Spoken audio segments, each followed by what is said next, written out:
Previous lecture we have learned about the unary operators. Now we will discuss about the arithmetic operator, type of arithmetic operator, addition, subtraction, division, multiplication with example and program. So as the name indicates, arithmetic means mathematics. This is the mathematical concepts which includes addition, multiplication, division, modulus. So arithmetic operators are the operators which are used to manipulate the data. Arithmetic operators way operators होते हैं जो हमारे पास data की manipulation के लिए help करते हैं, जैसे कि हेर फेर करना डेटा का, एडिशन करना, दो नंबर्स को मल्टीप्लाई करना, उसको हम अर्थमेटिक ऑपरेटर्स की हेल्प से करते हैं. So these are mathematical units. These operators work with operands. जो अर्थमेटिक ऑपरेटर्स होते हैं वो हमारे पास साइन होता है और वो काम करते हैं आपके ऑपरेंड्स के बीच में. ऑपरेंड्स का क्या होता है, जैसे डेटा होता है. डेटा क्या होता है आपका, जैसे कि न्यूमेरिकल डेटा होता है 2 3 4 5 6. हम अगर जो इनको मैनिपुलेट करें with the help of operators, यानी कि प्लस से या माइनस से, मल्टीप्लिकेशन से, डिवीजन से, मॉड्यूलस से, तो इसको हम कहते हैं अर्थमेटिक ऑपरेटर्स. तो there are 5 different types of operators in C language. 5 different type के ऑपरेटर्स होते हैं सी लैंग्वेज में. तो सबसे पहला जो हमारे पास ऑपरेटर है वो है हमारे पास मल्टीप्लिकेशन. फिर आते हैं हमारे पास डिवीजन, फिर मॉड्यूलस, एडिशन और सब्ट्रैक्शन. मल्टीप्लिकेशन दो नंबर्स को मल्टीप्लाई करने के लिए यूज होता है. डिवीजन दो नंबर्स को डिवाइड करने के लिए यूज होता है. मॉड्यूलस आपका रिमाइंडर देता है, यानी कि जो हमारे पास, जैसे कि फॉर एग्जांपल जब हम 6 को डिवाइड करते हैं 3 से, तो जब हम इसको डिवाइड करते हैं तो इसका आंसर आता है 2. पर जो इसका मॉड्यूलस आएगा यानी कि रिमाइंडर आएगा वो आएगा आपका 0. तो एडिशन होता है जो दो नंबर्स को ऐड करने के लिए यूज होता है. सब्ट्रैक्शन दो नंबर्स को माइनस करने के लिए यूज होता है. These are the arithmetic operators in C language. So priority of multiplication, division, modulus is greater than plus and minus. तो जो सी लैंग्वेज है वो एक प्रायोरिटी के हिसाब से चलती है, जैसे कि यूनरी ऑपरेटर की सबसे कम प्रायोरिटी होती है, उसके बाद आपकी अर्थमेटिक की आती है. तो अर्थमेटिक के अंदर भी हमारे पास सबसे ज़्यादा प्रायोरिटी होती है मल्टीप्लिकेशन की, डिवीजन की और मॉड्यूलस की. और प्लस की और माइनस की प्रायोरिटी इनसे कम होती है. तो जो हमारे पास अर्थमेटिक ऑपरेटर्स हैं, always execute from left side to the right side. जो हमारे पास, जैसे कि मैंने बताया आपको कि जो प्रायोरिटी होती है इनकी, वो हमारे पास कैसे होती है, जैसे कि फॉर एग्जांपल यहाँ पे गिवन है कि 1 × 2 + 3. अब जो मल्टीप्लिकेशन की जो प्रायोरिटी है वो आपकी ज़्यादा है एज कम्पेयर टू प्लस. तो इसके लिए हमारे पास जो आंसर आया वो 5 आया, बिकॉज हमने सबसे पहले 2 से मल्टीप्लाई किया, फिर हमने इसको ऐड किया 3 से, तो 5 आ गया. अगर जो हमारे पास इसके अंदर मल्टीप्लिकेशन और एडिशन की प्रायोरिटी सेम होती, यानी कि प्रायोरिटी वाला कंसेप्ट ना होता, तो हम शायद ऐसा करते कि 2 + 3 कर देते और फिर हम उसको मल्टीप्लाई कर देते 1 से. पर इस केस के अंदर हमारे पास आंसर दोनों में सेम आएगा, 3 + 2 = 5 × 1 = 5. बट कई केस ऐसे होते हैं जिसके अंदर हमारे पास जो आंसर है वो वेरी करता है. इसी तरह सेकंड है, जैसे कि हमारे पास 2 + 1 = 3 और हमारे पास जो मल्टीप्लाई में है वो है 3. तो इसके अंदर क्या होगा, इसके अंदर हमारे पास जो आंसर है वो वेरी कर सकता है. जैसे कि मैंने अभी बताया था कि अगर जो प्रायोरिटी कंसेप्ट ना होता सी लैंग्वेज के अंदर, तो हम लोग शायद ऐसा करते कि 1 + 2 करते और जिसका आंसर 3 आता, और 3 को 3 से मल्टीप्लाई करते तो 9 आता. 9 जो है वो आपका गलत आंसर है, because priority of multiplication is greater than addition. तो 3 × 2 = 5. 5 आ गया, और +1 = 6.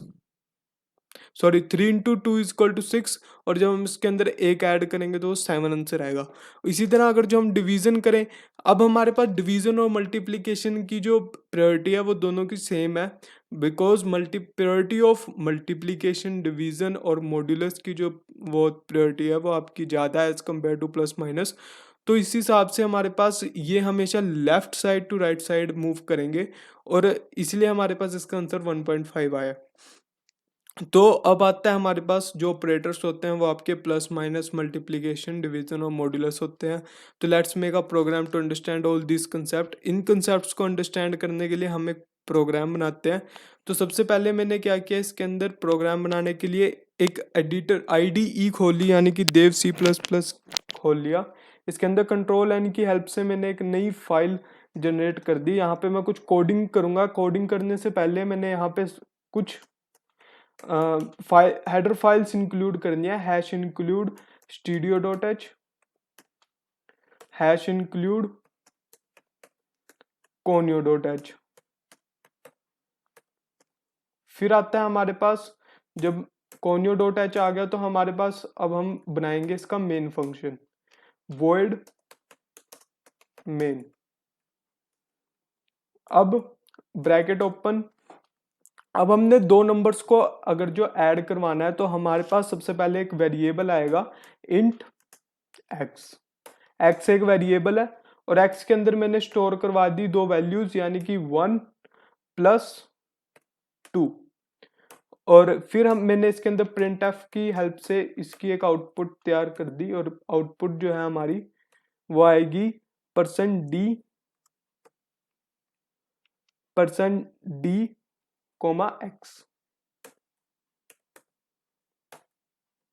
और फिर आएगा आपका get ch।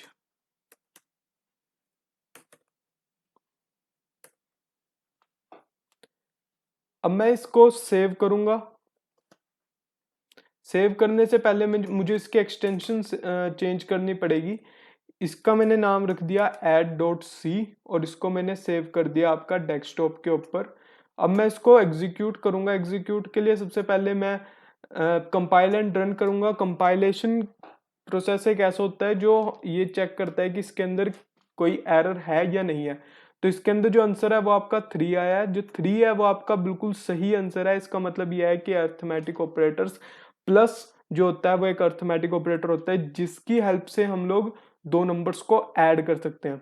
अब अगर जो मैं इसके अंदर सब्ट्रैक्शन का कोई बनाऊं तो 2 - 1 = अगर जो आप गैस करेंगे तो इसका आंसर 1 आएगा।